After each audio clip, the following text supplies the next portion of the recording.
Olá, pessoal, tudo bem? Eu sou o professor Leandro Cordioli. Hoje, no Diálogos em Direito e Filosofia, estamos com o professor Wilson Engelmann, que é um dos principais e dos primeiros estudiosos da tradição da lei natural aqui no Brasil. O professor Wilson Engelmann, ele lançou a sua tese de doutorado, foi a primeira edição que eu acho que é a que eu tenho em 2007. Isso, é o exemplar de número 40. E foi bem o ano, inclusive, que o professor John Finnes esteve no Brasil.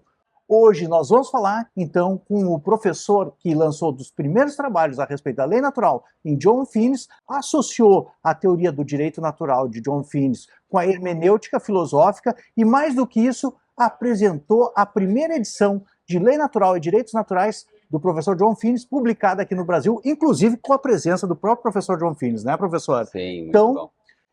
Vamos falar sobre lei natural. Vocês sabem que na teoria do professor John Finnes tem a ver com aqueles bens humanos básicos ou os primeiros princípios do raciocínio prático, que são, por exemplo, a vida, a família, o conhecimento, a religião, a razoabilidade prática, a amizade e a experiência estética. Esses bens, eles são pré-morais, ou seja, eles podem ser perseguidos de uma maneira moral ou mesmo imoral. Por exemplo, para você buscar o conhecimento, nós que estamos aqui numa livraria, você pode subtrair ou furtar um livro. Ou seja, a finalidade que você está buscando com a sua ação é uma finalidade prática boa, razoável, contudo, o meio escolhido é um meio injusto, que fere tanto a amizade, quanto a razoabilidade prática, quanto você está ferindo a justiça através dessa escolha. Então, como esses bens são bens razoáveis, bens inteligíveis, inteligentes do raciocínio prático e da ação humana,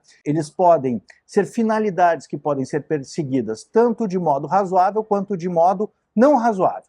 Para que eles sejam, de fato, que passem, de fato, pela lei natural, o professor John Finnes, através de uma inspiração de um teólogo, que é Germain Grisé, de uma leitura que ele fez da questão 94, artigo 2º da Suma Teológica, da primeira seção, da segunda parte, em que ele fala em que o primeiro preceito da lei natural é o bem há de ser perseguido e feito, e o mal há de ser evitado. E ele propõe que essa é apenas uma forma gerundiva, ou seja, esses bens, eles são finalidades pré-morais que devem, para se transformar na lei natural ou num raciocínio efetivamente moral, serem buscados de formas razoáveis. Aí que entram, então, as modalidades de perseguição desses bens, que são as exigências da razoabilidade prática, como ter um plano de vida, buscar alguma coerência com esse plano de vida, buscar... O bem comum. O bem comum, perfeitamente, professor.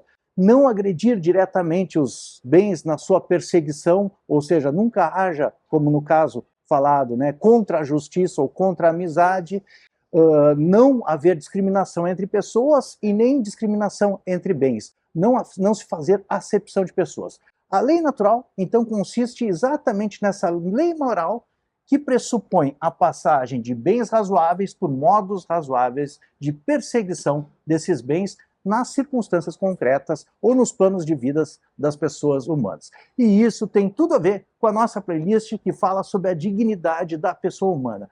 Mais do que isso, o professor Wilson associa isso à hermenêutica nos planos do direito natural, direitos humanos e direitos fundamentais. Passo a palavra para o Conrado para dar seguimento ao nosso bate-papo e fazer já um primeiro questionamento para o nosso convidado.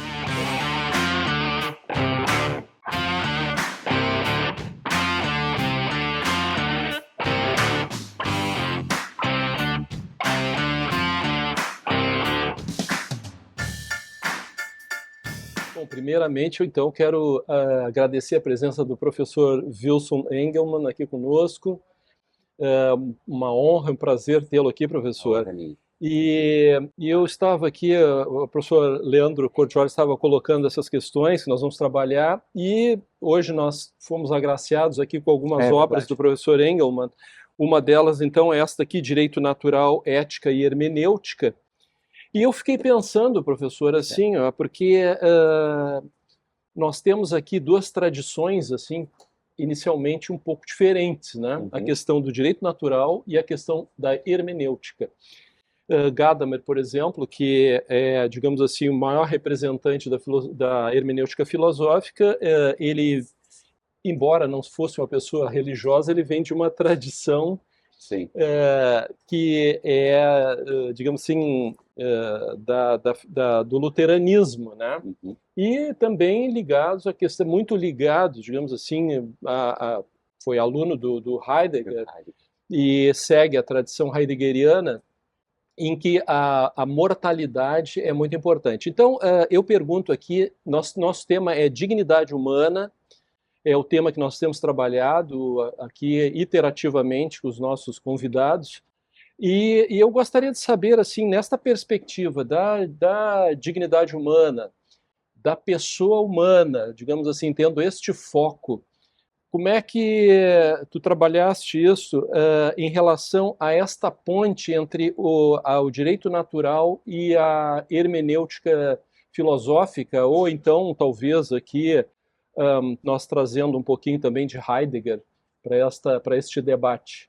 Então, já está com a palavra, professor. Ok, então, muito obrigado pelo convite, Nós que professor agradecemos, Leandro, professor. e também o doutor Conrado, pela gentileza de me receber aqui nesse espaço, que é um espaço cultural por essência, e também nesse canal que é extremamente importante. Então, também, meu muito obrigado e minha saudação para quem está conosco em algum momento, né, do futuro. Então, esse tema da dignidade da pessoa humana e toda essa relação que eu fiz, né, na minha tese de doutorado, lá no início dos anos 2000, 2003, 2004, e a defesa foi em 2005, e depois em 2007, então, como o professor Leandro lembrou, foi a publicação da primeira edição, se deve justamente, primeiro, por uma curiosidade desse pesquisador, de como dentro do círculo hermenêutico, que alimenta principalmente a obra do Hans-Georg Gadamer, que vai se inspirar em vários conceitos de seu professor, Martin Heidegger, mas que avança efetivamente, então ele não segue, né, como a gente estava discutindo, mas ele se inspira e ele vai justamente atribuir contornos próprios, é extremamente importante e tem a ver com essa perspectiva do centro do debate, que é a dignidade da pessoa humana. Em que sentido? Me parece que quando se pensa o círculo hermenêutico, e esse é um tema dentro da hermenêutica filosófica do Gadamer, que é extremamente interessante, porque ele vai dizer o seguinte: quando nós vamos tomar uma decisão, e isso serve tanto para a magistratura, isso serve para a advocacia, isso serve para qualquer decisor atual, quando nós vamos tomar uma decisão, há digamos, uma pré-compreensão inautêntica de que a pessoa já traz a decisão. E o Gadamer, ele vai justamente se colocar nesse debate no seguinte sentido: não necessariamente, porque quando se constrói uma decisão judicial, você vai movimentar tudo aquilo que você já sabe, toda a sua tradição, nessa perspectiva da pré-compreensão. Então, o que me inquietava quando eu estava fazendo o meu doutorado em Direito, no programa de pós-graduação em Direito da Unicinos, era justamente essa hipótese: da onde vem essa perspectiva da pré-compreensão, que é uma perspectiva que é humanista, né, porque apenas os seres racionais podem ter, me parece, e aí, salvo engano, a questão da pré-compreensão. E aí, investigando a obra do professor John Finnis, eu me deparei justamente com essa perspectiva do direito natural.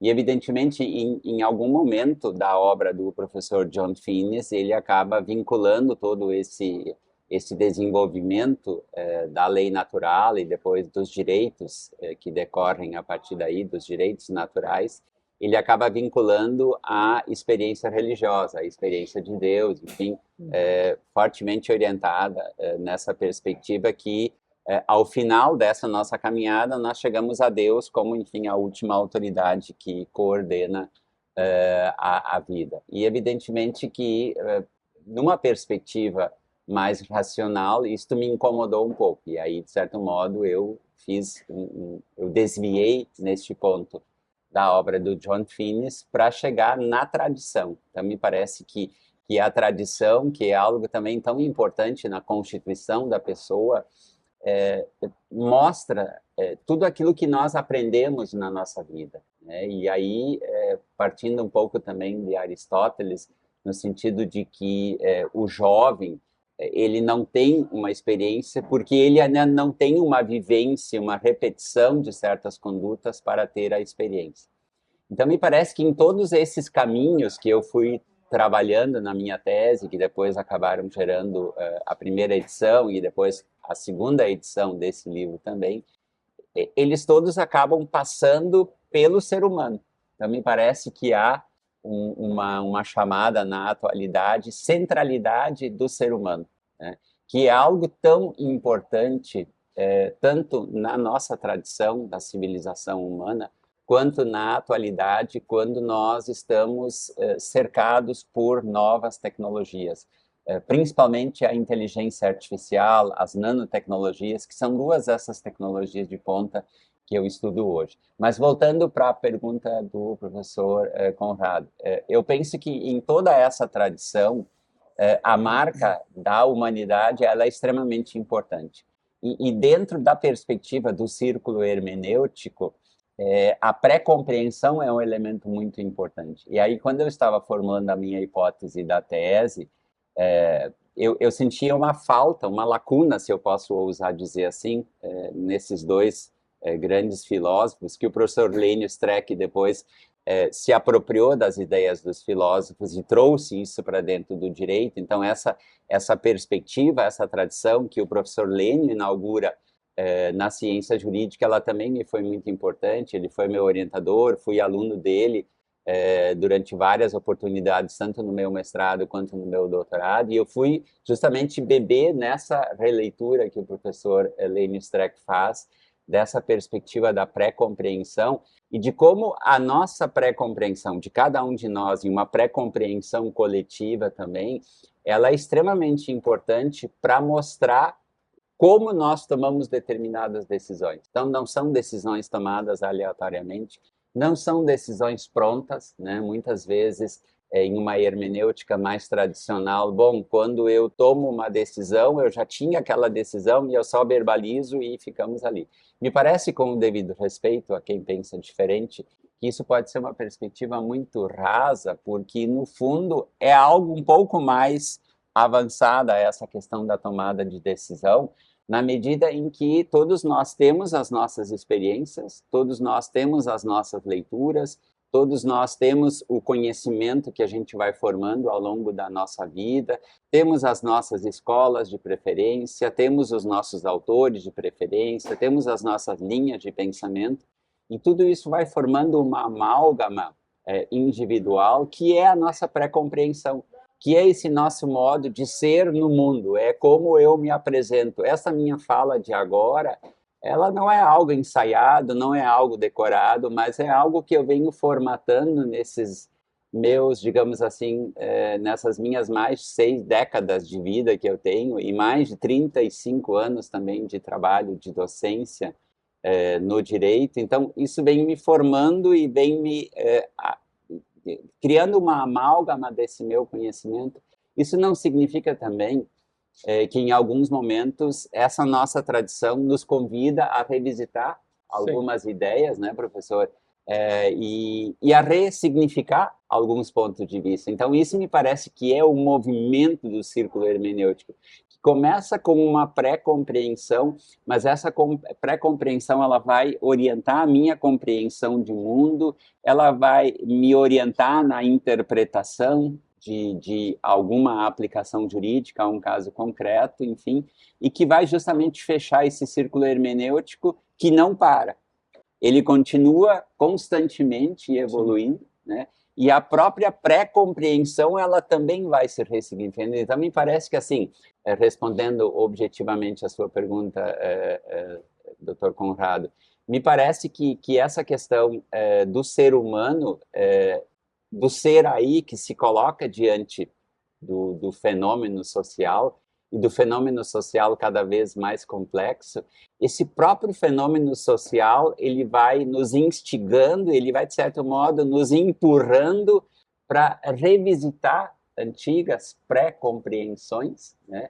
Antigos pré-conceitos, nesse sentido, não no sentido de um preconceito no aspecto negativo, mas de conceitos anteriores que nós vamos formando para revisitá-los. Então, me parece que, no fundo, o ser humano talvez seja o único ser que consiga fazer isso, e consiga ter racionalidade nessa construção. Então, não é algo metafísico, não é porque eu creio em alguma divindade, não. É porque eu me constituo ao longo da minha vida pela tradição enquanto um humano que pensa, que raciocina, que observa, que revisita conceitos, que ressignifica conceitos, eventualmente abandona alguns porque vai reposicionando outros. Então, eu penso, Dr. Conrado, que a dignidade da pessoa humana é algo essencial do ser humano. E eu penso que a todo custo nós precisamos manter isso, professor Leandro, porque os sistemas de inteligência artificial estão aí a todo momento nos ofertando facilidades. E eu deixaria aqui essa primeira reflexão para quem está conosco aqui em algum momento, para a gente avaliar essa questão de que o ser humano ele precisa continuar no centro. Ele precisa continuar valorizando a sua Excelente, dignidade, professor. né? Só eu gostaria de deixar claro, eu tenho o seu livro e li lá em 2007, Direito Natural, Ética e Hermenêutica, na primeira edição. Me lembro que o senhor, quando o professor John Finnis esteve aqui, fez Sim. uma apresentação e distribuiu para nós, eu guardei com carinho, né, o resumo da sua apresentação, inclusive hoje de manhã. Isso é um verdadeiro fã, né? Reli, é Muito verdade, obrigado. é verdade. Muito E o obrigado. senhor nos presenteou com a segunda edição, que saiu pela coleção Teoria da Lei Natural, que eu acho que é dirigida pelo professor Vitor Salles, Isso, né, da acho que tem Unif... no verso, tem algumas coisas assim. Isso. Vitor Salles Pinheiro, Isso. exato. E ela está disponível na editora Lumen Iuris, então tem disponível, vou deixar o link para aquisição. E o professor também tem outras obras, que ele parte do direito natural, da hermenêutica, mas ele começou a resolver problemas concretos da atualidade. Aliás, eu me lembro quando eu era professor na UBRA, o senhor já discutia essa questão da nanotecnologia e esteve dando uma palestra lá. Desde 2008, então é uma Isso, caminhada é já... uma caminhada, é verdade, grande. porque aplicando esses conceitos todos teóricos para resolver problemas concretos, que é a questão da nanotecnologia, que é um problema muito sério mesmo, né? Assim, tem vários dilemas morais agora com a questão da inteligência artificial.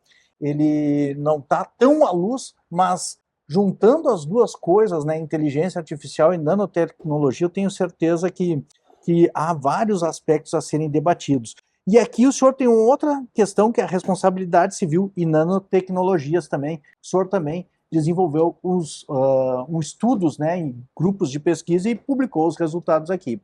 Então, eu queria ver com o senhor, voltando aqui para esse texto que o senhor, para a sua palestra de 2007, com o professor John Finnis ainda aqui, né, em Porto Alegre, John Finnis e o direito natural, entre direitos humanos e os direitos fundamentais e a contribuição da hermenêutica de cunho filosófico.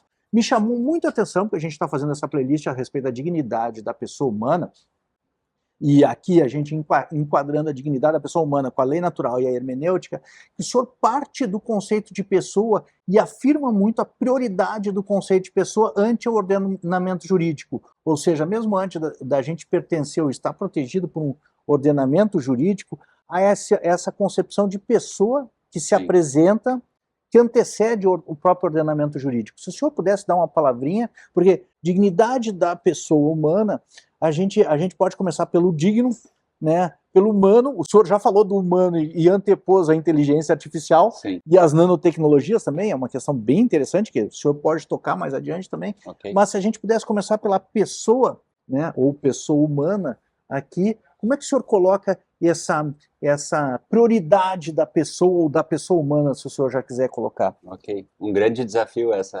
pergunta, professor Leandro, porque eu vislumbro essa caminhada do ser humano em luta de direitos, pela luta dos direitos, desde a época quando a gente pensa nessa questão da passagem do estado de natureza para o estado civil. Então, me parece que a jornada do ser humano ao longo da sua civilização é uma jornada pela luta por direitos. E me parece que, no fundo, esses direitos eles se cristalizam nessa perspectiva da dignidade da pessoa humana. Então, o que significa isso ao longo dessa caminhada? Então, se a gente pensar em alguns autores clássicos desse movimento do direito natural para o direito civil, enfim, o direito mais da palavra escrita, a gente percebe, por exemplo, um autor que eu gosto muito e que eu estudei no meu mestrado, que é o Thomas Hobbes. Então, parece que o Thomas Hobbes ele é um divisor de águas. Alguns colocam ele como um justnaturalista, alguns colocam ele como um precursor do próprio positivismo jurídico, mas me parece que esse pode ser, é uma escolha aleatória aqui de quem fala para vocês, pode ter um outro ponto de partida. Mas me parece que toda a construção do Leviatã, principalmente em Thomas Hobbes, e depois o Norberto Bobbio tem um livro que é muito interessante que fala sobre o Thomas Hobbes, que eu recomendo essa leitura, porque tem muitos, digamos, tem muitas passagens no livro do Thomas Hobbes e depois, mais adiante, quando o Norberto Bobbio ele vai ler Thomas Hobbes, vai ler principalmente o Leviatã, que se assemelham a essa questão que nós temos hoje, mas mostra efetivamente uma caminhada no sentido de que o ser humano, por conta de uma característica pessoal dele, que é essa racionalidade, no fundo é um pouco matemático, né, um cálculo, mas o que eu ganho com isso? Eu acho que na origem é um pouco isso. Negócio. Muito bem. É uma espécie de um negócio entre aspas. Bom, eu vivia no estado de natureza, na luta de todos contra todos, e em algum momento o ser humano, opa, mas nós não podemos continuar assim, porque nós estamos caminhando para uma autodestruição. Então, me parece que ali tem um pequeno germe de algo do ser humano falando mais alto. Precisamos preservar esse sujeito, porque é dele que vai, enfim, depender a continuação da história. Então, me parece, salvo outras leituras que a gente pode ter, e isso não é uma verdade absoluta, estou sujeito e aberto a críticas, evidentemente, me parece que esse movimento percebido pelo ser humano foi justamente para que ele pudesse se proteger, claro, no primeiro momento mais, assim, tá, o que eu ganho, mais utilitarista, eu abro mão de alguma coisa muito ampla que eu tenho por alguma coisa mais limitada, mas esse é um ponto importante, porque esse é um ponto que vai marcar essa primeira jornada do ser humano em busca de algo que lhe preserve. Eu acho que, no fundo, a caminhada do ser humano é um pouco isso, e eu sublinharia isso para quem está conosco, para quem vai assistir, para quem vai ler o livro, para quem vai ler outras fontes. Eu penso que esse é o momento que nos une à nossa tradição, ao que a gente está vivenciando hoje. O ser humano perceber, acender uma luz de que algo está acontecendo, assim como, na perspectiva contratualista, em algum momento da história, o ser humano se deu conta de que era necessário proteger essa essencialidade do humano. Ao longo da história, isso vai aparecendo, porque eu costumo mostrar para os meus alunos, e às vezes eu escrevo sobre isso, de que esse direito natural, ele foi se encaminhando e ele foi gerando conquistas, avanços e alguns retrocessos, e ele vai se materializar mais adiante nos direitos humanos. Então, essa amálgama da tradição, dessa luta original pela dignidade da pessoa humana desencadeada lá nessa migração do estado de natureza para o estado civil, vai ter um outro capítulo muito importante, principalmente após a Segunda Guerra Mundial, quando se criam as Nações Unidas, quando se desenvolve a Declaração Universal dos Direitos Humanos, que parece que é um outro ponto histórico na nossa tradição, que marca um novo capítulo na luta por dignidade. Né? Então, todo o ser humano nasce livre e igual em dignidade, algo nesse sentido que está lá no artigo 1º da Declaração Universal dos Direitos Humanos. Então, veja que são dois momentos importantes na luta pelo reconhecimento do ser humano, da sua dignidade, que vai caminhando, né? E a luta continua, né? E a luta continua. E isso vai desembocar mais recentemente, entre aspas, nas constituições contemporâneas, democráticas, em que a gente vai ter os direitos fundamentais. Então, me parece que, claro que aqui eu estou dando saltos gigantescos, mas me parece que a gente vai deixando pontos em que o ser humano ele vai percebendo com mais clareza a importância daquele direito natural, historicamente forjado, né? E que talvez o professor John Finnis uma leitura muito lúcida sobre essa questão, muito clara dentro dessa questão que o professor Leandro fez a abertura, sobre os bens humanos básicos, né? E que se a gente somar esses bens humanos básicos, me parece que a soma de todos eles é igual a uma dignidade da pessoa humana. É o que ele chama do núcleo sólido. Exatamente, exatamente. Então, o que é essa dignidade? Porque se fala muito em dignidade da pessoa humana, né? O professor fala na sala de aula, o doutrinador escreve, o magistrado aplica quando decide, políticas públicas são desenvolvidas em nome da dignidade da pessoa humana. Então, parece que é um conceito que vai se alargando e aí tem um grande perigo, porque no momento que você vai, digamos assim, alargando muito o conceito, ele perde as suas bordas e ele pode se diluir com muita facilidade. Então, me parece que a contribuição do professor John Finnis é justamente dizer, bom, dignidade da pessoa humana são esses bens humanos básicos que, somados, formam a essência do ser humano. Como é que eu trabalho essa dignidade da pessoa humana? E aí entra justamente essas perspectivas da razoabilidade prática, como uma metodologia para implementar isso. E aí é uma questão interessante, professor Leandro, quando eu leio, quando eu pensei na articulação da minha hipótese da tese, e aí entra o professor John Finnis com essa metodologia, e é muito interessante que essa metodologia, ela me permitiu também revisitar a ética clássica da qual Aristóteles foi o meu ponto de partida também, em que, na verdade, os fins já estavam dados, mas os meios nós poderíamos, então, organizar como chegar naqueles fins. E aí me parece, tem alguns autores que depois fizeram esse movimento também, mas me parece que toda essa caminhada que eu revisitei, que eu continuo pensando e refletindo e escrevendo sobre, permitiu justamente fazer também essa, digamos assim, essa revisitação da ética aristotélica, no sentido de que, bem, sobre os meios nós podemos deliberar, mas me parece que também a ética moderna, ela delibera sobre os fins. E aí, justamente para nós conseguirmos deliberar sobre os fins, tendo como norte a dignidade da pessoa humana, esse aspecto os aspectos metodológicos da razoabilidade do professor John Finnis me parece que deram esse substrato para fazer essa caminhada.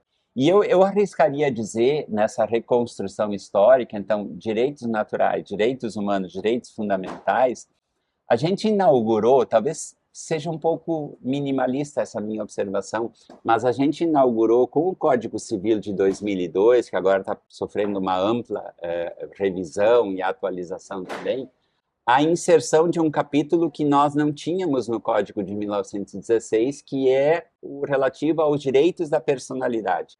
Me parece que esses direitos da personalidade, eles são uma nova revisitação desse conceito dos direitos naturais que o ser humano ele foi desenvolvendo na sua história. E talvez hoje, quando nós temos nessa reforma do Código Civil um novo capítulo sobre o direito digital e como esse direito digital, ele, por exemplo, ele vai impactar nessa nova categoria dos neurodireitos, me parece que a gente teria uma continuação dessa evolução histórica da busca do ser humano pela proteção de algo essencial, que é essa dignidade da pessoa humana, que nos constitui dentro do círculo hermenêutico por meio da linguagem. Sim, eu queria colocar uma questão para o senhor com base no seu texto, né? Tenho o privilégio de tê-lo relido hoje de manhã, então tenho certeza que eu tenho em mente ele mais fresco que o senhor, né? Mas o senhor escreveu em 2005, 2007 esse texto, né, para fazer essa apresentação, mas o senhor colocou agora partindo de Thomas Hobbes, mas ali o senhor diz assim, olha, um dos primeiros textos que é marcado, e é o mínimo denominador comum da tradição da lei natural, é a Antígona de Sófocles, né? E o senhor parte da Antígona. Dela também. Exatamente. E me parece assim, não é algo assim uniforme na doutrina, né? Tem pessoas que realmente partem em termos de direitos naturais a partir do iluminismo, porque quando essa noção de direito ficou mais clara, direito subjetivo, né? Mas, por exemplo, Lewis Strauss, eu acho, tem Direito Natural e História. Uhum. Ele parte também dos gregos antigos, né, de Platão, Aristóteles, Antígona, Platão e Aristóteles, e eu acho que o senhor partindo aqui também, eu acho que tem razão, e eu posso introduzir isso, que nem o senhor colocou muito bem, que o professor John Finnes, ele parte da razoabilidade prática, ou seja, da virtude da prudência, da Frones, de um conhecimento prático para chegar na metafísica. E o senhor fez o corte da metafísica e ficou com a prudência. Eu acho que é algo plausível de se fazer, né, na teoria dele. Né? Mas ele parte da razão prática mesmo, para conhecer, ele diz, experimentar a natureza humana pelo lado de dentro. O que você acha que é um bem para você, um bem verdadeiro? Ele faz isso mesmo como metodologia da teoria dele. Mas eu ia lhe colocar, o senhor acha que a gente pode enquadrar essa tradição dos direitos humanos e, claro, dos direitos fundamentais, que é o cume dessa tradição, que nem o senhor colocou, né, a dimensão direito natural, direito humano e direitos fundamentais, que o senhor colocou muito bem aqui, como algo que está dentro de uma escala maior, ou de uma tradição, ou de uma história maior, que é da resistência do ser humano à opressão.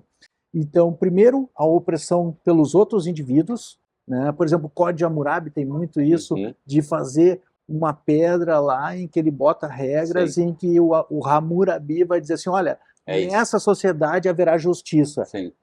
Que aí é a lei de Italião, né?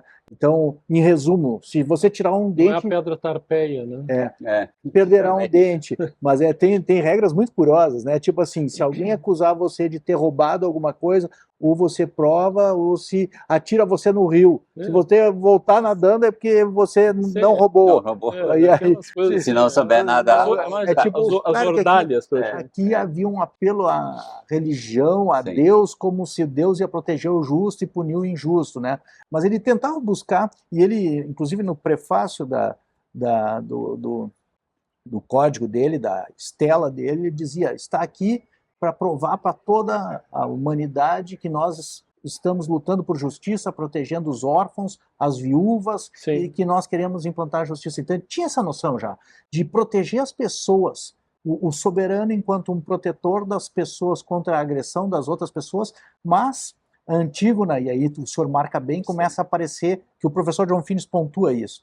A gente tem o Estado ou o governante como a proteção do arbítrio das demais pessoas, mas a gente cai num risco que é a tirania.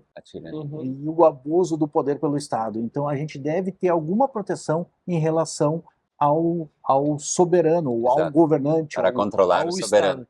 Porque ele também pode se transformar, assim como todos indivíduos podem se tiranizar, como no estado de natureza, onde todos temos direitos em Hobbes aos corpos e aos bens uns dos outros, é um direito natural a uma liberdade absoluta, né? Não existe limites, e a gente se dá conta que é uma condição indesejável e não é inteligente viver nessa condição.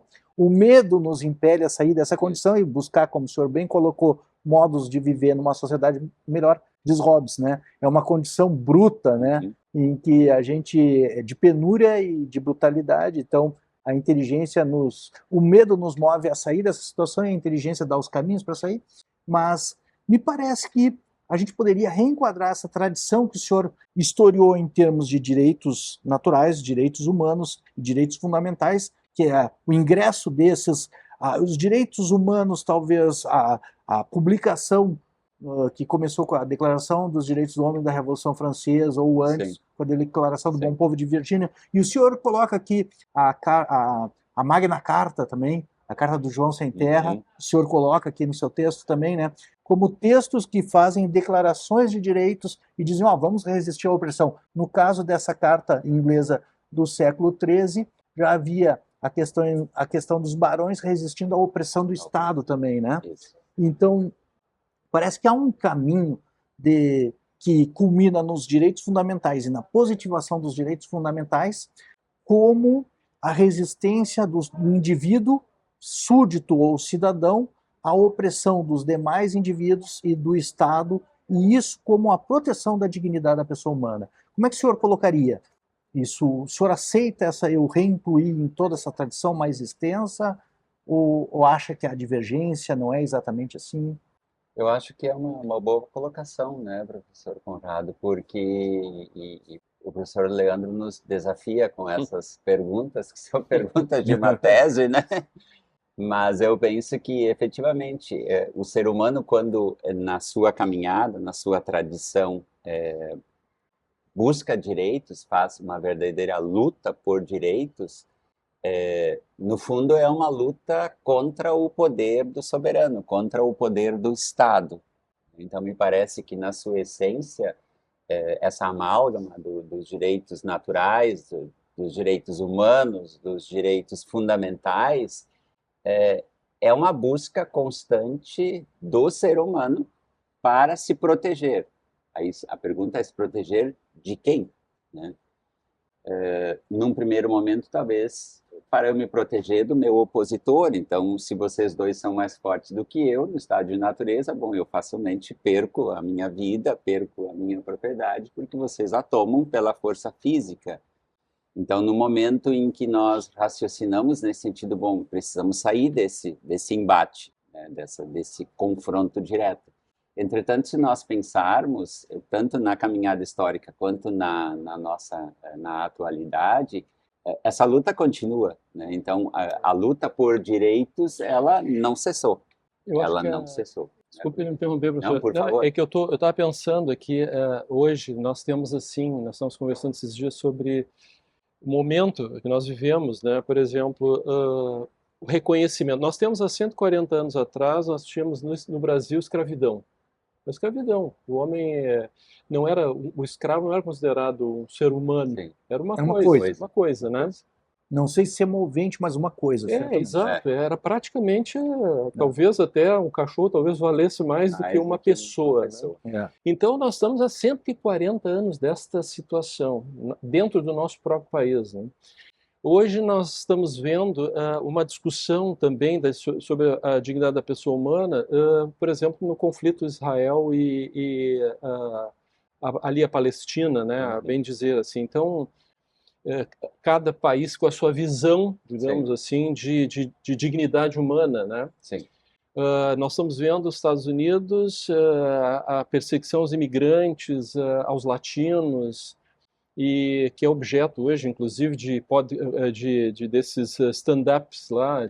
Né? Então, esse tipo de coisa que está trazendo, de novo, esta visão nossa da dignidade da pessoa humana. E eu li esses dias um livro do Vittorio Hesle sobre se é possível um direito penal intercultural. Esse é um livro dele, um livrinho muito interessante que traz essa questão desses... porque eu acho que... Choques de cultura. Choques de cultura. O que eu compreendi... Inclusive, até o julgamento de Nuremberg, o volta e meia fala... Não, pois eu estava dizendo, professor, mas como eu não conheço John Finnis, eu que vou virar agora o entrevistador aqui. Ótimo. Porque eu vejo assim, que nós começamos a nossa conversa sobre fundamentos, eu acho que é mais ou menos isso. Nós estamos descendo, né? Assim, nós estamos nessa investigação assim dos fundamentos. Onde nós nos seguramos, nos apegamos. E até onde a gente consegue se segurar, né? Porque eu vejo assim um pouco, né, do que eu já percebi das conversas, assisti algumas aulas do professor Leandro Cordioli aí também na internet, que os vídeos estão disponíveis e tal. Me parece, não sei se é uma leitura equivocada, mas me parece assim que é uma tradição idealista ainda, né, do John Finnis, a partir do momento que nós temos assim a tradição hermenêutica, uma tradição diferente, ela está mais ligada à ontologia e diferentemente da tradição idealista, né, que escapa tanto a ontologia heideggeriana, fundamentalmente não a dos gregos. Sim. Essa ponte assim que eu acho interessante, porque o senhor trouxe duas tradições diferentes, né? Porque, por exemplo, assim, esses conceitos, né, que o John Finnis é uma pergunta, não é uma afirmação, até porque eu não tenho condições de fazer nenhuma afirmação. Esses conceitos, ele foi buscar isso também na tradição grega, né, Antígona, por exemplo, né? Pelo que eu compreendi, depois o senhor passou ali pelos modernos, né, Hobbes e fundamentalmente ali a tradição da estado de natureza, etc. e tal, né? E a tradição hermenêutica, ela tem uma outra vinculação, assim, ela está mais ligada, como eu falei, à ontologia, ao Hegel, ela é mais hegeliana, bem dizer, né, sob um certo aspecto. Então, eu fico pensando assim, porque esta ponte que o senhor fez ali, que me interessa um pouquinho, porque como é que esses conceitos do John Finnis, por exemplo, que ele constrói, o Leandro colocou uma expressão que eu achei interessante, assim, está vendo por dentro, né, esses conceitos. Isso dentro de uma leitura que eu, digamos assim, que eu tenho acesso mais intelectualmente imediatamente, seria assim uma leitura metafísica. Não sei se chega a isso. Não, Aí que, assim, prática. A metafísica é o ponto de chegada, que é o que o professor cortou o trabalho dele. Ele parte do conceito de, então, digamos assim, da tradição. Da tradição. Ele monta, porque assim, ó, só um pouquinho. A tradição, dentro do conceito, porque para entender um pouquinho a filosofia do Gadamer, é importante, esse conceito é fundamental da tradição, porque ele remete a outro conceito que é o de autoridade. O que é autoridade em Gadamer? Autoridade é aquela lição, aquela posição, aquela conquista, né, que é, digamos assim, a partir que subsiste no tempo, é aquela que permanece. Por exemplo, alguém que está assistindo aqui a nossa conversa, a fala do professor Engelmann, e então aquilo marca. Então aquilo é um conceito de autoridade, aquela que passa para, digamos assim, para o futuro, que ela começa a ser aplicada dali. A tradição é isso, é aquilo que fica. Então, esta que é a pergunta, né, que eu coloco. Eu gostaria de complementar a tua pergunta, claro, só para esclarecer um ponto de Finnis e para que o professor possa esclarecer a modificação que ele fez. Sim. E isso é muito interessante, que é muito sutil. Eu tinha, hoje, como eu disse, eu reli, estava implícito no texto que eu reli, mas não estava tão expresso como ele colocou aqui para nós.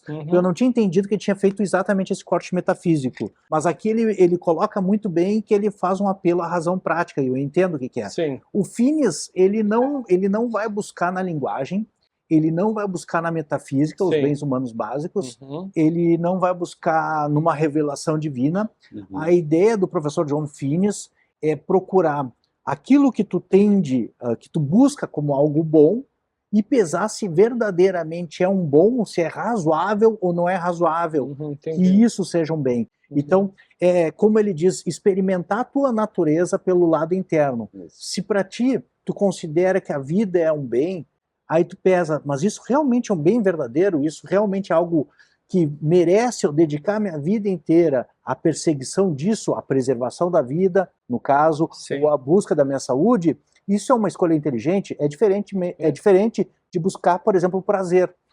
Buscar o prazer não é algo por si só inteligente. Pode ser um bem instrumental, pode ser um bem corporal, pode acompanhar outras buscas de bem, ou, por exemplo, o dinheiro, que é um bem instrumental, é mais fácil ainda de mostrar. Tu vai dizer assim, ó, tio Patinhas, vou morrer com um cofre cheio de dinheiro. Mas, tio Patinhas, o que tu vai fazer com isso no caixão, sabe? Então, esses são bens instrumentais ou bens corporais, mas não são bens verdadeiros. E isso você não encontra numa revelação divina, nem na tradição, na história e nem na linguagem. Mas onde tu encontra isso? Tu encontra isso fazendo uma investigação interna particular, ele diz, no foro íntimo, chego nesse ponto.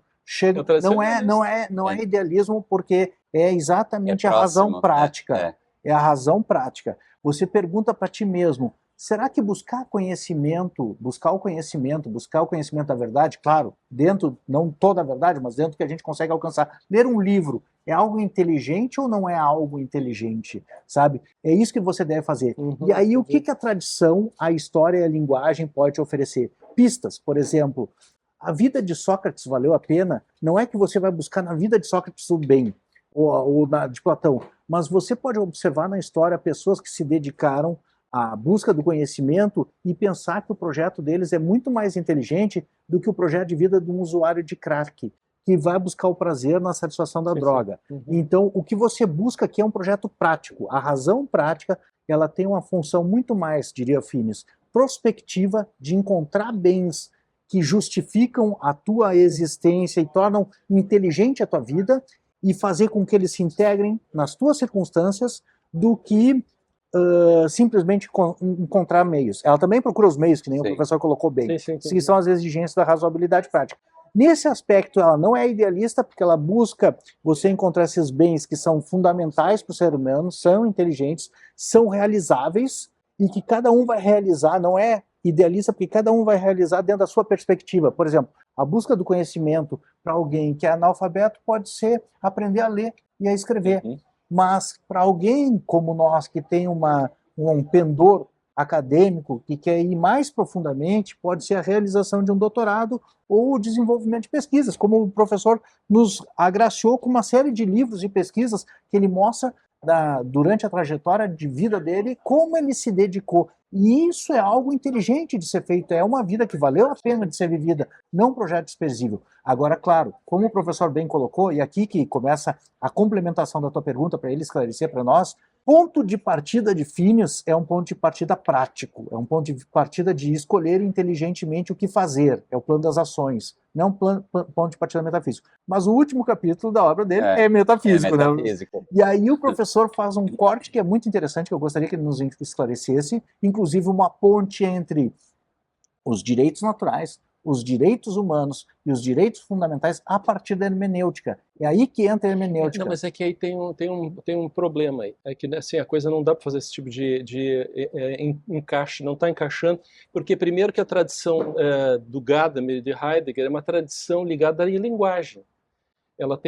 Tu passa a razão prática na Frônese, por exemplo, que é uma ligação que o Heidegger, que o Gadamer vai buscar.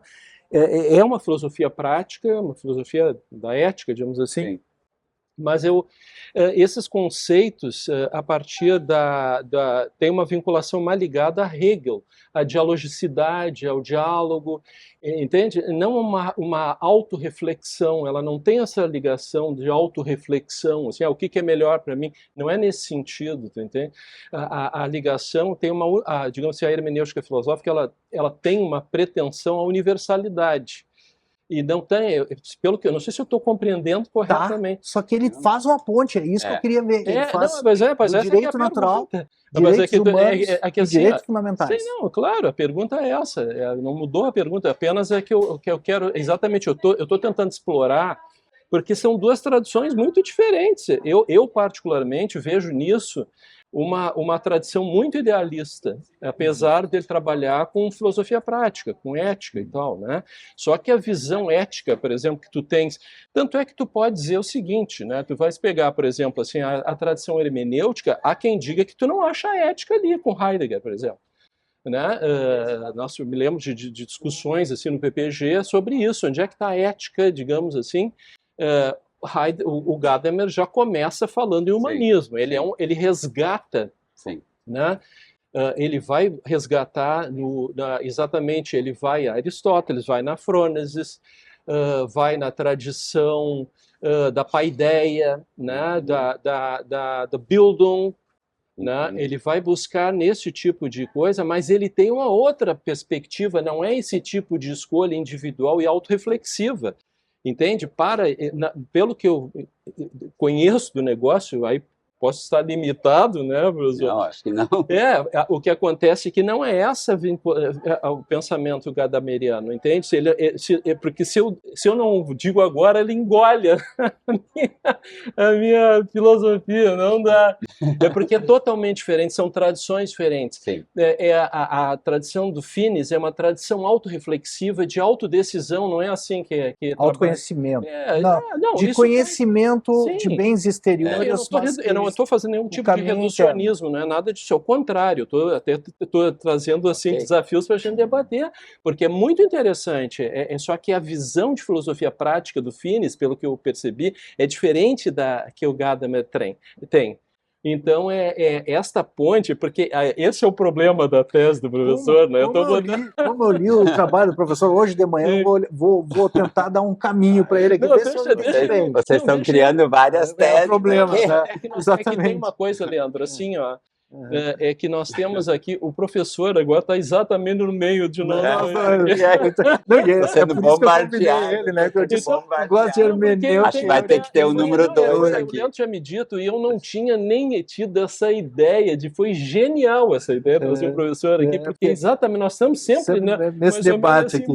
E o senhor ficou no meio dos dois extremos. Não chega a ser um cabo de guerra, porque a situação é muito... Ainda bem, né? Não, ao contrário, eu acho que nós estamos sempre aprendendo um com o outro, pelo menos eu aprendo com ele, né? Mas espero que ele também aprenda alguma coisa comigo. Sim,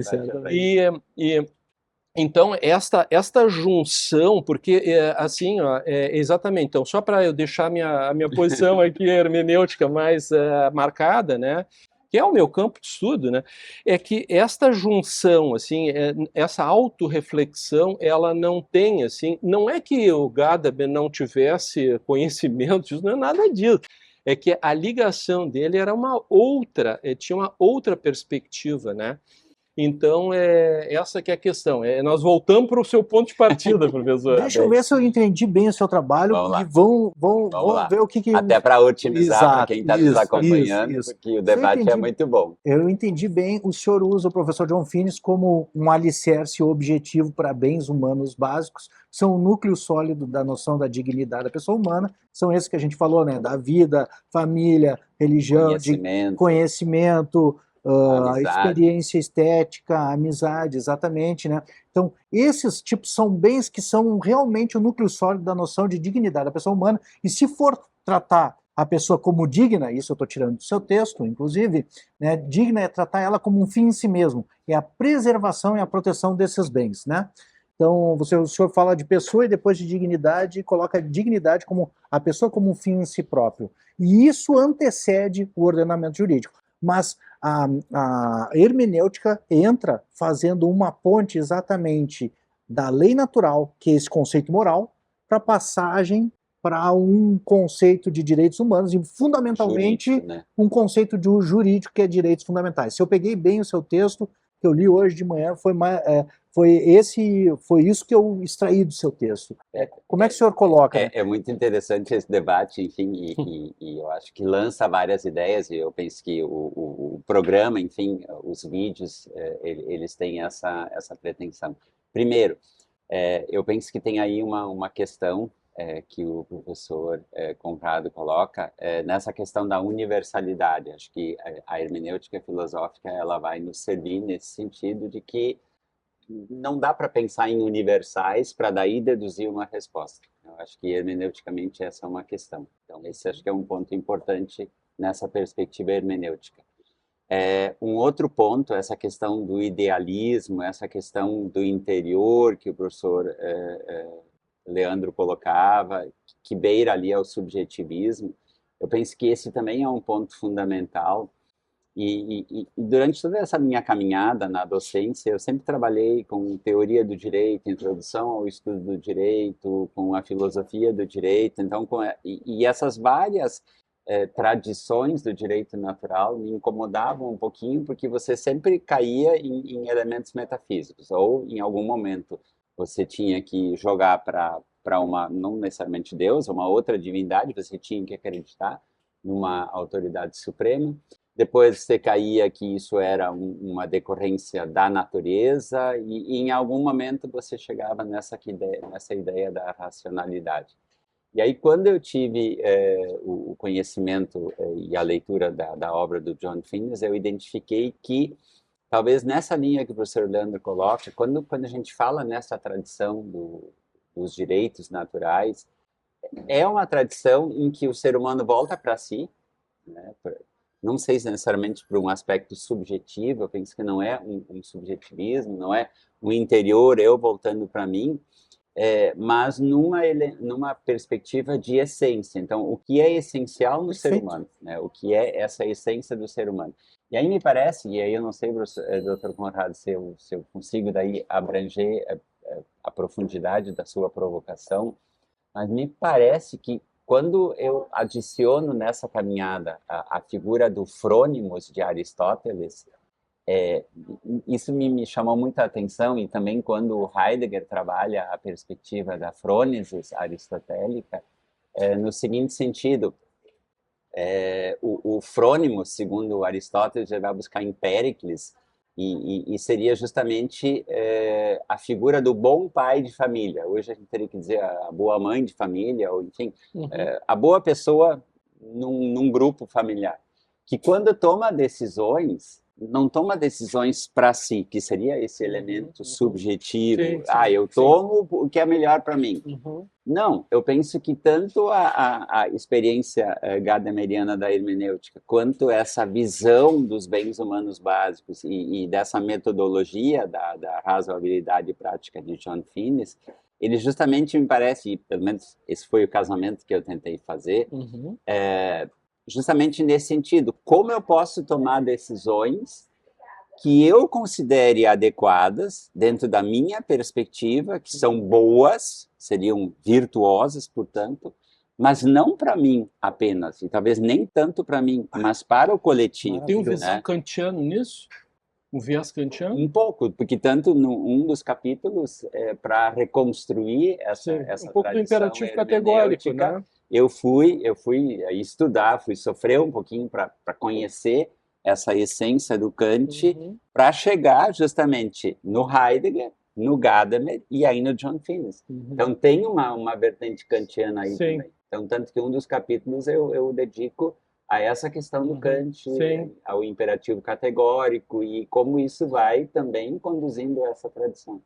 Então, me parece que esse é o ponto que a gente pode, então, identificar nessa caminhada da tradição, e me parece que esse é o ponto, colegas, que é a atualidade de tudo isso que a gente está discutindo. Então, quando nós, humanos, tomamos uma decisão, embora muitas vezes seja individualista, né, seja, eu quero me beneficiar, e essa talvez seja a conduta que a gente deveria, não sei se combater é a palavra certa, mas essa não é uma conduta razoável que nós deveríamos tomar. Fere ao bem comum. Exatamente, nós deveríamos pensar não no todo, na sociedade, que é muita pretensão, mas pensar no nosso bem-estar, das nossas pessoas próximas, dos nossos amigos, dos nossos familiares, acho que começando da família para os amigos, no ambiente de trabalho, nas nossas publicações, nas nossas discussões. Me parece que, eu não sei, esse é um ponto de vista. Né? Esse é um ponto de vista que vai ligando. Né? A dignidade humana agora num outro patamar. Professor, assim, tá bem, vamos afastar a religião aqui, mas naquele negócio de amar a si mesmo, amar ao próximo e amar, vamos dizer aqui, é que eu vou ser um pouco finisiano, né? Amar a Deus, nós vamos colocar como D aqui, como uma condição exterior na qual estamos inseridos, e eu acho que faz parte do nosso debate hoje aqui, inclusive, que é, por exemplo, o ecossistema, vamos dizer assim, né? Do qual nós somos partes, né? Independentes e vivemos num ecossistema. Então, eu acho que o senhor lança a dignidade humana, que eu peguei aqui como um aspecto principal, ou inicial, da leitura do seu texto e do debate, como a proteção do indivíduo em relação à arbitrariedade dos outros indivíduos, ou do Estado, e agora o senhor nos coloca como foco da responsabilidade do próprio bem, do bem da nossa família, do bem dos nossos amigos, e assim por diante. Então o senhor coloca num novo horizonte a dignidade da pessoa humana, se eu entendi bem o que o senhor colocou. Sim, me parece que sim, porque é muito simples você jogar assim para o Estado. O Estado tem que me proteger. Qual é o responsável? E eu fico passivo esperando. Não, me parece que não. Me parece que o ser humano, ele é um ser social por essência. Que legal. Por sermos seres sociais, nós temos corresponsabilidade. Então, eu sou responsável, tu és, todos nós somos corresponsáveis por esse mundo que a gente tem. Então, aí me parece que essa questão, eu sou responsável pelos meios e pelos fins que eu busco. Então, não posso mais esperar que Deus diga, bom, este é o melhor caminho, ou que qualquer outra autoridade. Nós somos seres razoáveis e nós somos seres que podemos fazer planejamentos, tanto que o planejamento razoável é uma dessas metodologias. E aí isso é uma outra questão que a gente pode usar. É que nós somos um pouco o Estado. O Estado é uma criação humana, né? Quem é o Estado? O Estado não é algo que levita. Não existe o Estado somos nós. Somos nós. É aquilo que nós temos assim. Aí entra aquilo que nós conversamos antes, aqui no início, Leandro. Eu comentava que eu ando lendo Jung, né? Carl Jung, e a questão dos arquétipos, né?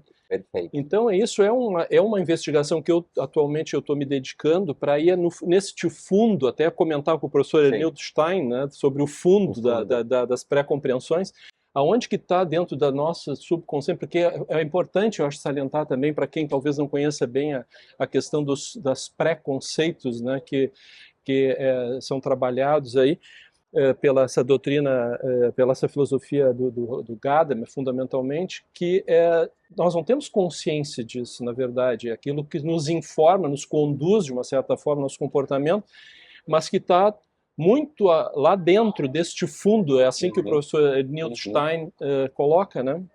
E ali, eu acho que um mergulho nisso é um pouco essa questão, assim, desses arquétipos, aonde que se criaram estes conceitos como Estado, porque nós temos teorias, né? Exatamente. Os modernos tinham teorias, os gregos já tinham uma ideia de Estado, né? E aí a gente vai, né? Então eu acho que é bem interessante. Professor, só sintetizando o que o senhor colocou, porque eu achei assim uma conclusão maravilhosa e talvez a gente não tenha tido aqui nessa série de vídeos que a gente vem gravando, né? Sobre o aspecto da lei natural, a gente poderia dizer então que devemos ter a nossa dignidade protegida, mas também somos corresponsáveis pela proteção da dignidade dos demais seres humanos, da própria e dos demais seres humanos? Eu penso que existe um círculo virtuoso aí, que se retroalimenta. Então, nós buscamos uma proteção, mas ao mesmo tempo nós também temos que protegê-la. E não acreditar, o Estado vai resolver e eu vou ficar esperando. Não, eu acho que nós, como foi dito, né, o professor Conrado acho que disse isso muito bem, acho que nós somos o Estado. Então, não é uma entidade, nós somos o Estado. Então, nós lutamos para nos proteger, mas ao mesmo tempo nós temos que também fazer essa nossa parte para que essa proteção ela aconteça. Então, me parece que esse é um elemento extremamente importante na contemporaneidade. É o ser humano, primeiro, ele perceber que ele é corresponsável por isso tudo que está acontecendo, tanto pelos equívocos, pelos erros, pelos riscos também.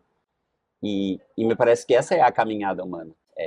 Nós, seres humanos, temos essa capacidade de perceber isso e nós temos que lutar, nós temos que nos engajar nesse contexto. Então, eu gostaria de dar um próximo passo, né? A gente tem agora já um arcabouço aqui de conceitos, né, que a gente construiu ao longo desse bate-papo, mas o senhor tem um trabalho que não se limita à exploração teórica disso, que é a aplicação disso na nanotecnologia, e eu também, não sei se o senhor está estudando também em termos de inteligência artificial, também. E também vinha falando em termos de meio ambiente. Se o ser humano é digno nesse aspecto de proteção e de corresponsabilidade, primeiro, a nanotecnologia, que eu já assisti palestras suas a respeito, e é um tema interessantíssimo, eu acho que o senhor é dos poucos pesquisadores que pesquisa os aspectos éticos e jurídicos da nanotecnologia, porque isso afeta o meio ambiente, afeta a nossa saúde, afeta várias coisas que a gente não tem nem noção, que eu me lembro das suas palestras, assim, perspectivas, né? Se o senhor pudesse colocar algumas das considerações que o senhor tem a partir do direito natural e da hermenêutica, e algumas soluções que o senhor, e alguns problemas que o senhor já se defrontou. Perfeito, perfeito. Eu penso que isso, essa questão do círculo virtuoso, ele continua sendo válido.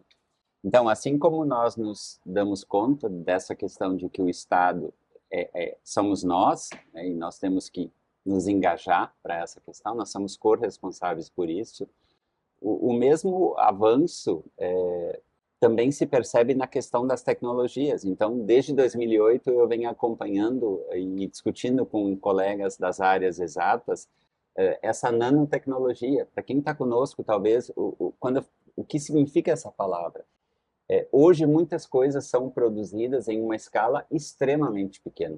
Né? E é uma medida que se chama de nanômetro. Assim como nós temos o metro, centímetro, milímetro, micrômetro, nós temos o nanômetro, é uma medida. Então, isso é algo dado. E não é o direito que vai dizer o contrário. Mas o que é o nanômetro? O nanômetro equivale à bilionésima parte de um metro. Então, se nós tivéssemos condições de dividindo um metro e aí chegar na bilionésima parte do metro e nós conseguíssemos tirar com as nossas mãos, nós temos aqui um nanômetro. Então, 1 nanômetro equivale aí, para quem gosta de matemática, o 10 elevado à potência 9 negativa. Então, é uma dimensão negativa que o ser humano está começando a acessar. Não agora, já de algum tempo. Na natureza, isso sempre existiu. Então, essa medida é uma medida natural, mas que o ser humano agora está começando a produzir isso quimicamente. Então, é um contexto químico, biológico, enfim, de nós produzirmos algo na escala nanométrica. E a grande questão que tem me chamado a atenção desde quando eu fui apresentado esse tema em 2008 é um conceito que vem também da área da química e da biologia, é que quando você manipula uma matéria nesta dimensão negativa, porque é o 10 elevado à potência 9 negativo, você tem efeitos físico-químicos diferentes das partículas em escala maior. Sim. Então, aí vocês não, tá, mas agora o cara está viajando, o que isso tudo tem a ver com o que a gente estava falando? Tem muita relação. Por que tem muita relação? Porque nós cada vez mais estamos fazendo pesquisas nessa área, e não sou contra as pesquisas, pelo contrário, mas o que caracteriza essa ciência moderna, em oposição não, mas em relação à ciência clássica, é esse movimento da tecnociência, ou seja, hoje o ser humano tem pressa. Então, se o professor Conrado está fazendo lá no seu laboratório uma descoberta de um copo que com uma nanopartícula ele pode armazenar uma água durante muito mais tempo sem que essa água crie bactérias, bom, eu como alguém interessado na indústria vou dizer, Conrado, acelera essa pesquisa, transfere ela para mim, porque eu quero produzir esse copo, porque o Leandro, que é um consumidor muito antenado, ele está procurando um copo justamente com essas características. Sim, e aí, o que acontece? Tem ar-condicionado, acho que com nanopartículas em N coisas, em N coisas. Prata para combater... Eu arriscaria dizer, com uma pequena, mas muito pequena probabilidade de erro, que praticamente não há segmento hoje no mercado e que nos afete, que não tem nanopartículas. Então, voltando a essa questão da tecnociência, então eu, como alguém que quero gerar inovação no mercado, eu vou lá e pressiono o cientista Conrado, agiliza essa tua pesquisa, transfere ela para mim, porque eu vou produzir, porque o Leandro tem dinheiro e ele quer comprar.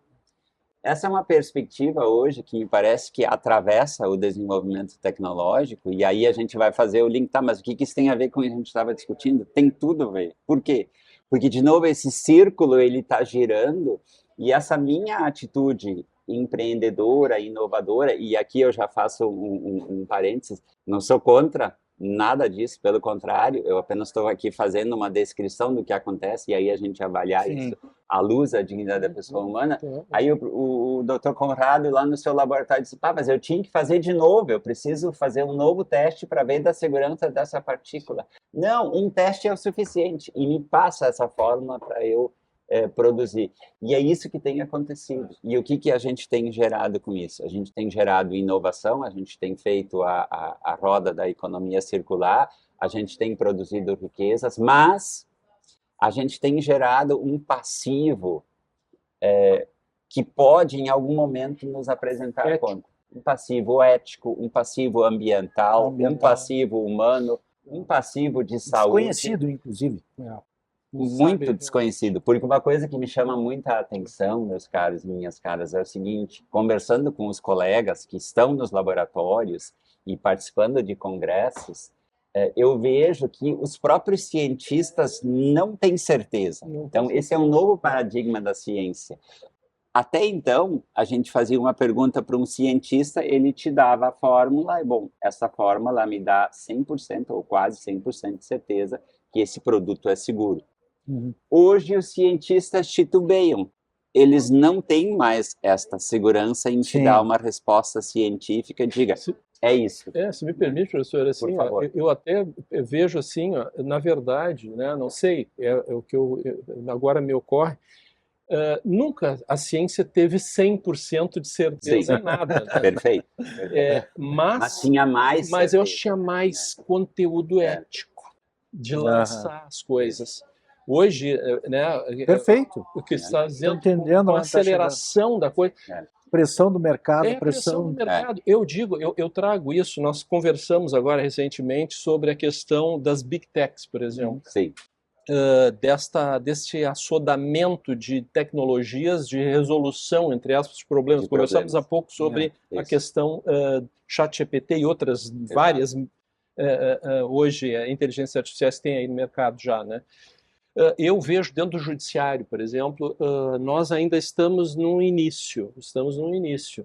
O meu trabalho de doutorado, eu até é interessante porque a minha tese, a minha ideia era desmembrar em alguns, eu ia trabalhar alguns capítulos e tal, e uma delas é o tema fundamental, digamos assim, um dos temas talvez, é que esse assodamento que a coisa vai tomando de problemas e de necessidade de soluções, acaba por a inteligência tomar como é que se diz assim, ter uma hipertrofia dentro das decisões. Daqui a pouco está decidindo, em palavras assim bem comuns, prosaicas, né?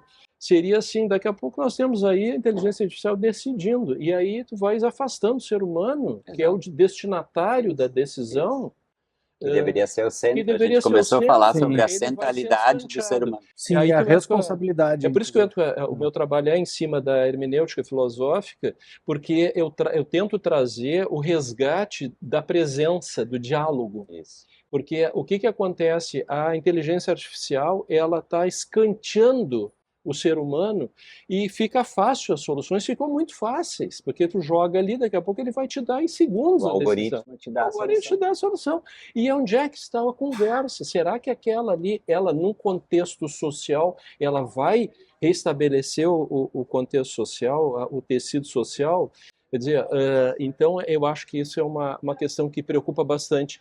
Tem uma questão que é a nanotecnologia, a tecnologia intencionalmente produzida pelo ser humano em escala. Isso nós não podemos esquecer. Mas tem um outro aspecto, professor, que a gente vê mais comumente hoje em dia, já nos jornais, tem notícias a respeito, que não seria exatamente a nanotecnologia, mas seria o reflexo na escala nanômica, agora me perdi na palavra. Né? Nanométrica. Nanométrica, perfeito, professor. Porque muitas coisas que a gente produziu, por exemplo, o plástico, agora ele vem se decompondo, e aí tem partículas nanométricas, perfeito, professor. E isso está sendo um problema nos oceanos, no ar, no meio ambiente, porque há uma poluição nessa escala que acaba que os peixes acabam se contaminando com plásticos e com diversos materiais, não é só metais pesados, mas o próprio plástico que acaba se decompondo e se transformando, se diluindo no oceano, e a gente acaba ingerindo esses peixes e acaba a gente se contaminando com isso aí. É o círculo. Então, tanto num aspecto de responsabilidade por ser o produtor disso, quanto no aspecto de proteção do ser humano, de novo, como o senhor coloca aí, acaba sendo um círculo que envolve essas questões que na antiguidade a gente não tinha que se defrontar, mas que de algum tempo para cá a gente tem que se defrontar. Uma responsabilidade sobre o meio ambiente e a própria ser humano como parte do meio ambiente, né? E eu acho que isso que o Leandro tu colocas, Leandro, entra perfeitamente na questão da dignidade humana, né? Porque tem até o professor Flickinger, ele também trabalha muito com a questão da ecologia, né? E na questão até dentro da visão da hermenêutica filosófica, porque assim, tudo isso que a gente observa é, digamos assim, uma redução da dignidade da pessoa humana, né? Tu trabalhares assim com essa questão, e apareceu agora num lugar paradisíaco, assim, aparece por fora, espetacular, assim, aquela praia quase virgem, e aí de repente ele volta para baixo d'água, tá absolutamente, são quilômetros de plástico. Então nós estamos assim, nós estamos completamente dominados pelo plástico. E isso vai entrando na questão celular. O que eu- Porque quando vai para essa Vai. dimensão, Nanométrica, É. porque ela vai entrando na essência. E vai da- entrando, eu não sei se isso, como é que vai ter alterações de DNA, sim, né? eu acho que até nos peixes já estava Me acontecendo lembra alguma quando a coisa gente assim. lembra quando havia aquela discussão, por exemplo, transgênero. Então, eu penso que são várias questões colocadas e eu penso que são fundamentais. De novo, tudo isso acontece porque é o ser humano que está produzindo. É. Então, a gente não pode, essa é culpa do governo. Não. Não. Isso é culpa do cientista. Somos todos seres humanos. E aí tem várias questões importantes para a gente se preocupar nesse Produzindo e contexto. consumindo, inclusive. Produzindo e consumindo, e aí é um ciclo Sim. aí vicioso. É um ciclo que vai se retroalimentando, que começa com essa ideia de que eu preciso agilizar lá o pesquisador para que ele faça uma descoberta nova, porque eu preciso produzir, porque o consumidor está ávido por o consumo. Então, o que a gente observa? O ser humano, de novo, ele se coloca em risco, e a professora Mihaly Delmas-Marty, que, enfim, faleceu recentemente, uma filósofa francesa, ela dizia que nós estamos agora enfrentando uma situação interessante porque é o próprio ser humano que é o gerador do perigo. Nós somos os perigosos. Nossa, Né? o homem é o lobo do homem, O né? homem volta a ser o lobo do homem nessa Usar a questão expressão. tecnológica, porque tudo isso que vocês mencionaram, o plástico que vai para o oceano, que gera, enfim, enormes ilhas de plástico, né, que hoje estão mapeadas, inclusive, que se transforma em nanopartículas que vão, na verdade, ingressar nesse meio ambiente. Esse meio ambiente vai também atingir o ser humano, quer dizer, a gente mesmo está se contaminando com nanopartículas sem se dar conta. Então, me parece que, de novo, veja como é interessante essa nossa conversa de hoje. Nós começamos a falar que a questão da dignidade da pessoa humana era para nos proteger contra o Estado. E se nós pensarmos numa ressignificação de toda essa nossa conversa de hoje, a gente percebe que, de novo, a dignidade da pessoa humana ela precisa se ressignificar porque nós precisamos nos proteger agora do próprio ser humano e do próprio avanço tecnológico que é produzido em uma velocidade extremamente acelerada, que ultrapassa e, aliás, derruba questões éticas, porque precisa produzir, a roda da economia precisa gerar.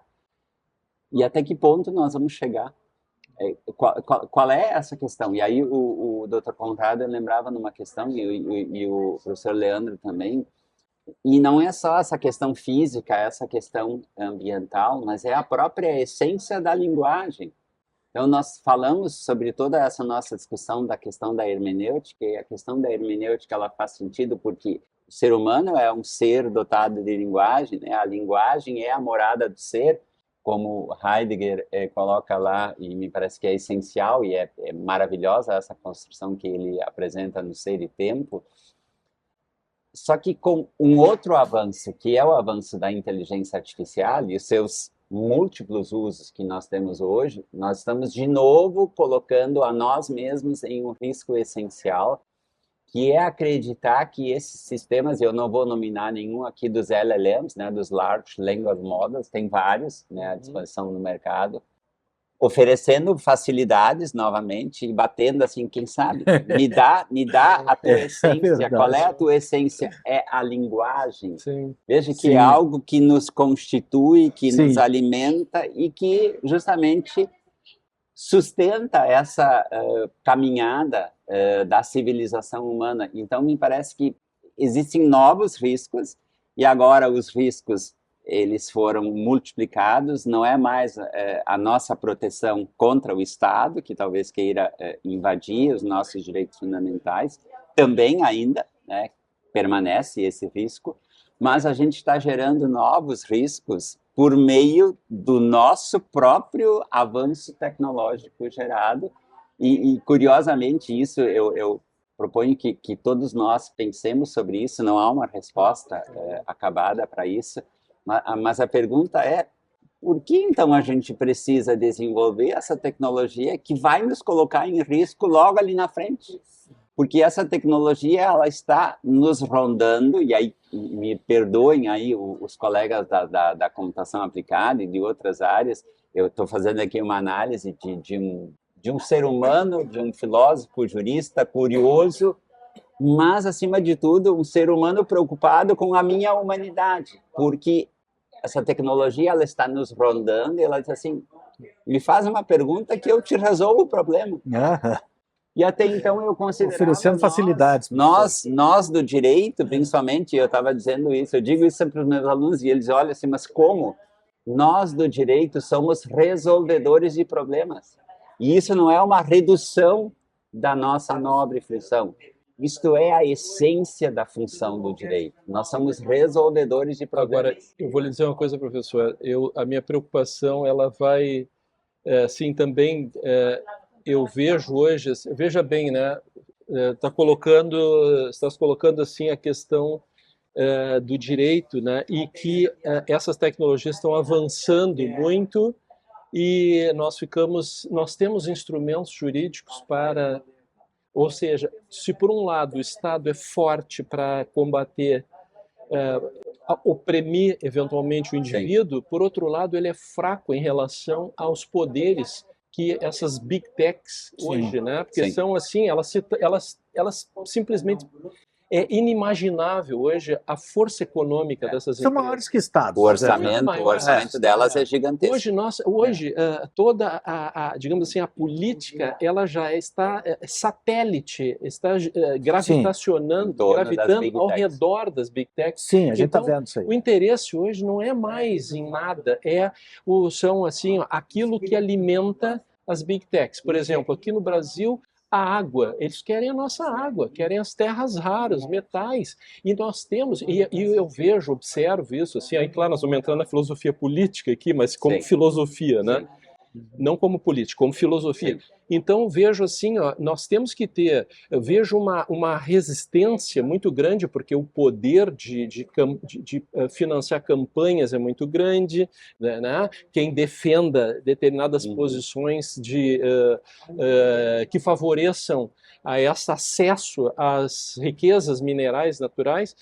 E nós precisamos, de uma certa forma, vejo assim uma luta agora, a luta hoje que eu vejo no direito, que eu percebo hoje, é isso, assim, como nós vamos, nesta parte, fortalecer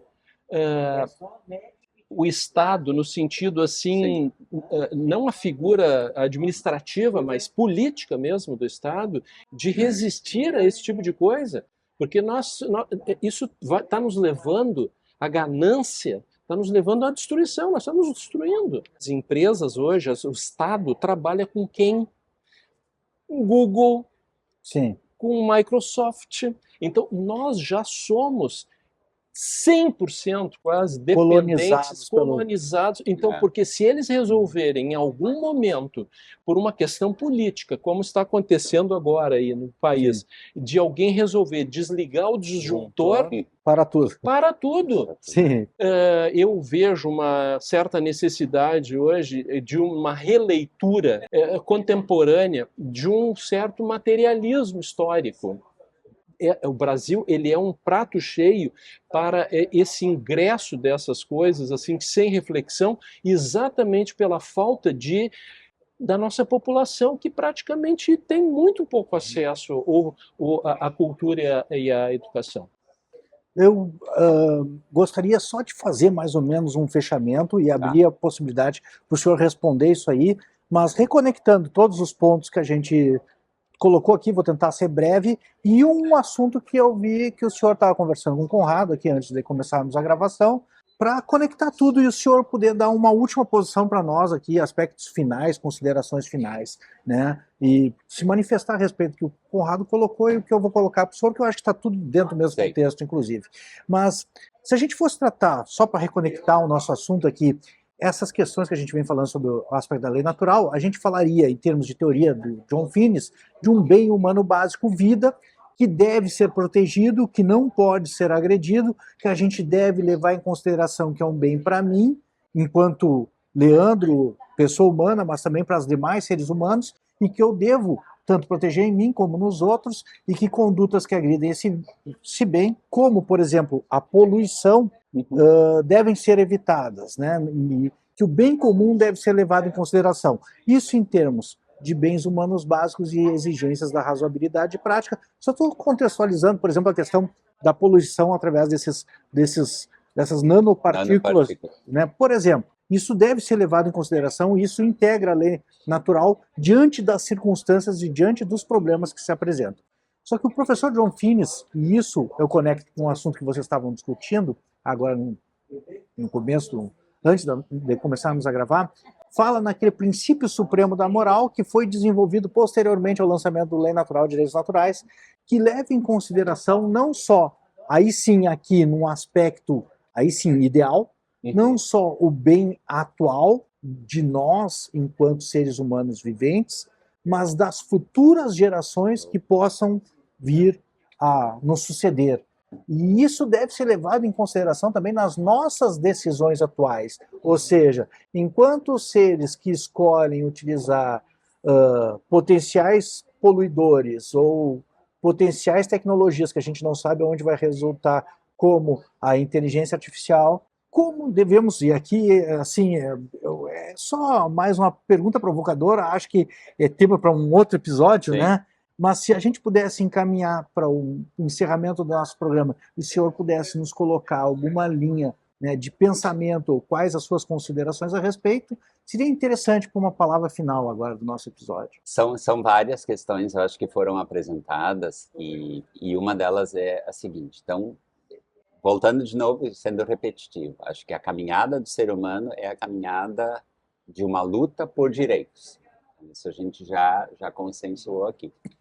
Se até então a nossa luta era contra o Estado, que continua sendo, e aí o Dr. Conrado provocou com a questão das Big Techs, agora a gente precisa fazer uma nova luta por direitos para nos proteger desse Estado que enfraquece com o ganho de força dessas grandes multinacionais que têm orçamentos gigantescos e orçamentos maiores do que muitos países pelo mundo afora, que são essas Big Techs, que são essas empresas que movimentam a área da tecnologia e que parece que querem, como eu disse antes, querem a todo custo o nosso código. Qual é o nosso código? A linguagem. Então, querem a linguagem.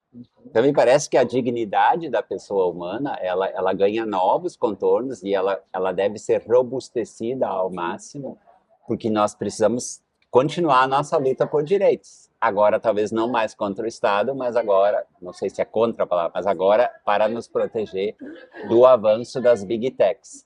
E uma questão interessante que o Dr. Conrado colocava, no fortalecimento dessas Big Techs, que seria um novo Estado, entre aspas, com devido respeito a essa questão conceitual, mas uma questão que a gente percebe, e aí nesse caso, é o enfraquecimento do Estado. Olha que curioso. E principalmente na área legislativa. O avanço humano na nanoescala permite hoje o avanço da inteligência artificial, porque os chips que movimentam, e que, aliás, que suportam o movimento da inteligência artificial, eles estão sendo produzidos na escala nanométrica e em tamanhos cada vez menores. E aí vem a questão, de novo, do Estado, que se enfraquece na perspectiva do poder legislativo, que tem uma grande dificuldade de conectar e de equalizar o tempo do direito e o tempo da tecnologia. E aí o François Host, né, com o seu Sim. tempo do direito, é extremamente importante nesse contexto. Por quê? Porque o tempo do direito continua aquele tempo lento, principalmente aqui falando o direito no processo legislativo. Então, um processo legislativo que demora anos para transformar um projeto em uma lei. E quando nós temos finalmente uma lei, aí, tá, mas essa lei é para quando? Ela já não está mais adequada ao estado da tecnologia. Então, esse é um grande problema que nós temos em relação à área do direito, que é essa total separação do tempo do direito com o tempo da tecnologia, que é ágil, que é rápida. Essa roda vai girando com muita velocidade. E para isso, me parece que a gente pode voltar ao início da nossa conversa, que é fortalecer esse princípio da dignidade da pessoa humana, é muito importante, e principalmente, me parece, a questão da razão prática, de todos esses ensinamentos do professor John Finnis, mas me parece que uma figura ela continua sendo extremamente importante, que é o frônimos. Eu penso que nós precisamos usar a nossa racionalidade, e aí me preocupa muito, e essa foi a nossa conversa antes do início dessa gravação, é de como nós vamos deixar esse planeta Terra para aquelas gerações que ainda nem existem. E considerando todos nós que somos jovens, alguns jovens há mais tempo, mas nós vamos viver muito tempo. Então eu penso que nós somos presente e somos futuras gerações concomitantemente. Então nós temos que nos preocupar com isso. É como nós vamos nos engajar com essa questão de nós temos que cessar a degradação ambiental. As mudanças climáticas, elas estão aí. A natureza, ela está dizendo para nós alguma coisa com as mudanças climáticas, principalmente com os eventos extremos. E nós aqui no Rio Grande do Sul vivenciamos isso no ano passado com uma força inimaginável até então, que atingiu a todos. E aí veja que essa é uma questão, não atingiu apenas alguns. Não. A rua foi inundada e a rua foi pegando pela frente o que ela via. Então, pessoas poderosas, pessoas não poderosas, todas elas estavam na mesma condição. E isso me parece que muitas vezes nós estamos esquecendo. Naquele momento nós dizíamos, nós temos que mudar. Agora eu pergunto hoje, eu faço uma pergunta para mim, para nós, para todos vocês.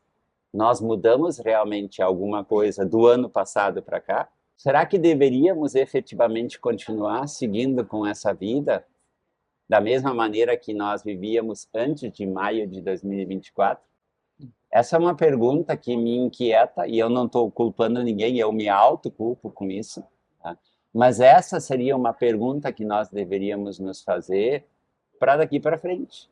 Então, aqui fica, enfim, essa nossa mensagem final. Não é uma solução, eu não tenho a solução, mas para que a gente comece a pensar logo sobre isso.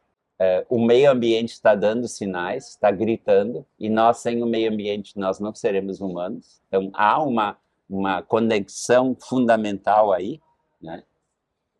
E a dignidade da pessoa humana ela está em risco com a nossa própria atitude. Então, me parece que esse é um ponto importante. Conrado, uma última palavra para encerrar. Rapidinho, então, assim, eu queria agradecer ao professor Wilson Engelmann pela brilhante participação dele aqui conosco, Leandro, e também aprendi muito aí com vocês dois aí sobre John Finnis. E vou dizer uma coisa, né? Eu só queria encerrar lembrando de um pensamento da Hannah Arendt que eu já mencionei aqui em outras ocasiões, que quando a experiência do nazismo, né, ela comprovou que a primeira vítima em favor de qualquer espécie de totalitarismo é exatamente despir o ser humano da sua personalidade jurídica. E eu acho que é isto que nós temos que ter cuidado, porque hoje o que se observa no momento que vivemos hoje no mundo, nós estamos vendo isso na guerra entre lá com Israel e a faixa de Gaza, na Ucrânia, está acontecendo assustadoramente naquilo que já foi a maior democracia, pelo menos assim de vitrine, né, que é os Estados Unidos. É o que está acontecendo com o imigrante, com o estrangeiro, com o palestino na Ucrânia, enfim, cada um tem suas razões, mas o fato que nós estamos observando é esse despir da dignidade humana, da personalidade jurídica. E mais do que nunca, nós precisamos fortalecer as nossas personalidades jurídicas para poder enfrentar os novos desafios que estão aí. Do meio ambiente e do que está por trás disso. Eu acho que a grande chave de resposta é quem representa o quê? Quais interesses estão por trás das coisas? Aí é que a gente terá alguma coisa como a manutenção daquilo que se vem construindo na tradição filosófica do que é dignidade humana. Então, eu acho que é o pensamento assim que hoje me ocupa muito e que me angustia. Muito obrigado, professor Wilson, muito obrigado pela sua Agradecer, participação. Conrado, agradecer especialmente o professor Wilson Engelmann obrigado com essa pelo convite. brilhante aula, e foi de grande aprendizado com os dois. E eu gostaria de encerrar só, né, trazendo um último ponto que também o professor Wilson lançou para nós aqui antes da gravação e que merece ser repetido aqui para vocês, porque de fato me parece que ele fechou com chave de ouro, mostrando, né, a gente comentava agora há pouco, de como hoje em dia, nessa era das Big Techs e da inteligência artificial, é difícil ver alguma coisa inovadora na academia. E hoje ele mostrou que existe um grande campo ainda para se inovar em termos de ciência, ciência jurídica e mesmo em termos de lei natural, porque há novos desafios, como, por exemplo, né, se falávamos da lei natural como a resistência da opressão, a tirania do indivíduo ou do Estado, hoje temos também as Big Techs. E com isso, eu encerro mais esse episódio do Diálogos em Filosofia e Direito. Um grande abraço do professor Leandro Cordioli.